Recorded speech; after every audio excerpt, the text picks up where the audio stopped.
সহজ ম্যাচ কিভাবে বাংলাদেশকে হারতে হয় এটা শেখানো লাগবে না, তারা ভালো করেই জানে। আর আমরা দর্শকরা দেখতে দেখতে অভ্যস্ত হয়ে গেছি বাংলাদেশ কিভাবে এমন সহজ ম্যাচ হারে।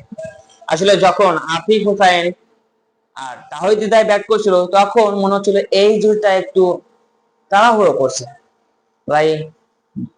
আফিফ হুসাইন আউট হলো তখনও প্রয়োজন 57 বলে 63 রান। এই হাসান মিরাজ ক্রিজে আসলো, কোনো দরকার নেই রিক্সি শট খেলার, সিঙ্গেল ডাবল খেললেই ম্যাচটি জিতে যায়। কি দরকার? সবাই যেন এসে ক্রিজে টিকে থাকার লড়াই নয়, যেন এসে তাড়াহুড়ো করে বাউন্ডারি মারার চেষ্টা করছে। কি দরকার? আমার তো বাউন্ডারির প্রয়োজন নেই ভাই। ম্যাচটি সিঙ্গেল খেললেই জিতে যায়। সেই ম্যাচটি লাস্টে এমন পর্যায়ে চলে গেল যে তাহিদ হৃদয় সামনে দাঁড়িয়ে আছে আর সবাইকে বোঝানোর চেষ্টা করছে তোমরা থাকো, আমাকে সাপোর্ট দাও, আমি কাজটা করে দিচ্ছি। কিন্তু কেউ সেটা শুনতে নারাজ, সবাই যে যার মতো আউট হয়ে যাওয়া তারা ব্যস্ত। বাংলাদেশের ব্যাটসম্যানদের আসলে কি হয় সেটা আমরা আজও বুঝলাম। তারা ইন্টারন্যাশনাল ক্রিকেট খেলে, তাদের তো আরো বেশি জ্ঞান থাকা প্রয়োজন। তারা তো আরো বেশি ভালো জানে ম্যাচের সিচুয়েশনটা কি। তারা মাঠে খেলে যে আমার এখন এইভাবে খেলতে হবে, সিঙ্গেল ডাবল খেললে ম্যাচ জিতে যাচ্ছি, তাহলে আমার কেন রিক্সি শট খেলা দরকার? নিউজিল্যান্ড 238 রান টার্গেট দিয়েছে, তাদের মাত্র একটি ছয়ও নেই সেই ম্যাচে, 23টি চারের বাউন্ডারি মাত্র। সেইখানে বাংলাদেশ তেড়ে উড়ে 6 মারতে যাচ্ছে, উইকেট বিলিয়ে দিচ্ছে 221 রানে। ভালো কি দরকার?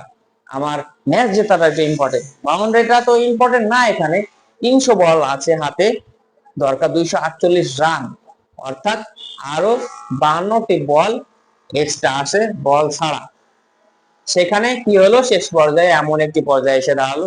শুরুতেই যদি দেখি শান্ত একেবারেই বাজে, তারপরে যদি দেখি ওপেনিং এ তামিম ভালো করতে পারেনি, 2 রান করেছে, শান্তরও ডাক মেরেছে।